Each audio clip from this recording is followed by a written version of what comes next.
నాకు 200 మంది ఫ్రెండ్స్ ఉన్నారన్నట్ట కొడుకు. తండ్రి అన్నట్ట ఎంత అదృష్టవంతుడురా, నాకు 1.5 ఫ్రెండే ఉన్నారని చెప్పేట. 1.5 అదేంటి? అదే మరి 1.5 ఫ్రెండే ఉన్నారు నాకు, నీకు 200 మంది ఉన్నారు, ఎంత అదృష్టం అంటే. కొడుకు కూడా చాలా ఫీల్ అయిపోయాడు, అబ్బా నాకు అంతమంది ఉన్నారు, మా నాన్నకి ఫ్రెండ్సే లేరు అని.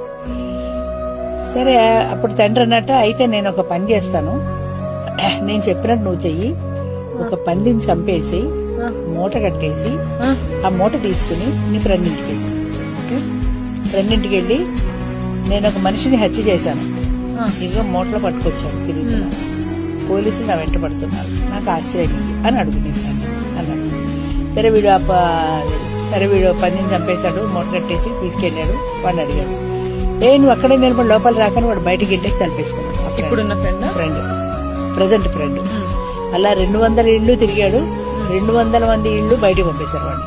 ఒక్క ఫ్రెండ్ కూడా వాడిని ఆదుకోలేదు. 200 మంది ఫ్రెండ్స్.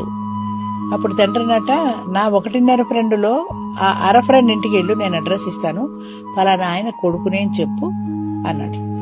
సరే వీడు అర ఫ్రెండ్ ఇంటికి వెళ్ళి, నేను పలానా ఆయన కొడుకునంటే, ఓ నువ్వు నా ఫ్రెండ్ కొడుకు, రా కూర్చో అన్నాడు ఆయన. సరే కూర్చున్న తర్వాత వీడికి అదేదో చెప్పాడు, నేను ఇలా మనిషిని చంపేశాను, ఒక అమ్మాయిని ప్రేమించాను, అమ్మాయి బిడ్డని ప్రసవించింది, ఆ బిడ్డని నేను చంపేశాను, పోలీసులు నా వెంట పడుతున్నారు అని. అయ్యో అవునా అని ఆయన వెంటనే ఏం చేశాడంటే, నువ్వు ఆ బిడ్డని ఇక్కడ వదిలేసేయి, నువ్వు మామూలుగా విడి మనిషి వెళ్ళిపో, నీకేం భయం లేదు అన్నాడు. సరే ఆ మూటని ఇక్కడ వదిలేశాడు. వాడు ఫ్రీ అయిపోయాడు కదా మూట వదిలేయడంతో, వాడు వెళ్ళిపోయాడు. అప్పుడు తండ్రి అన్నాడు, ఇప్పుడు నా 1వ ఫ్రెండ్ ఉన్నాడు కదా 1.5లో, ఆ ఫ్రెండ్ ఇంటికి వెళ్ళి చెప్పి సంగతి అన్నాడు.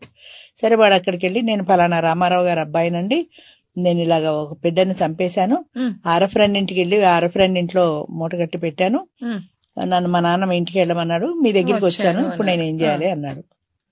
అవునా, నువ్వు ముందు రా, కూర్చో, భోంచెయ్యి, నీకేం భయం లేదు, నువ్వు భోంచెయ్యి, నేనున్నాను, నాది హామీ అన్నాడు. ఆయన పిలిచాడు, వాడు అన్నం పెట్టాడు, అన్నం పెట్టి కూర్చోబెట్టాడు, టీవీ ఏదో వేసాడు, ముందు కూర్చోమన్నాడు.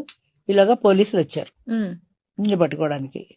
ఆ హత్య నేనే చేశానని ఈయన వెళ్ళిపోయాడు, ఈ ఫ్రెండ్ 1వ ఫ్రెండ్ వెళ్ళిపోయాడు. నేనే చేశాను ఆయన ఒప్పుకొని, ఈ నేరాన్ని ఆయన ఎత్తి మీద వేసుకుని ఆయన వెళ్ళిపోయాడు. అప్పుడు వీడు అనుకున్నాడు, 200 మంది ఫ్రెండ్స్ ఉన్నారు నాకు, ఒక్కడు నాకు ఆశ్రయం ఇవ్వలేదు, మా నాన్న ఫ్రెండ్ చెయ్యని నేరాన్ని కూడా ఆయన ఎత్తి మీద వేసుకుని ఇలా చేశాడు అని. సో 1.5 ఫ్రెండ్ ఎక్కువ, 200 ఎక్కువ అంటే ఎందుకు పనికిరాను. ఇవాళ నువ్వు నా ఫ్రెండ్ రాని కలం స్నేహాల్లోనూ కావలించుకొని ఫోటోలు తీసుకోవడంలోనూ వాట్సాప్లో పెట్టుకోవడంతో ఆ ఫ్రెండ్షిప్ ఖతం అయిపోతుంది.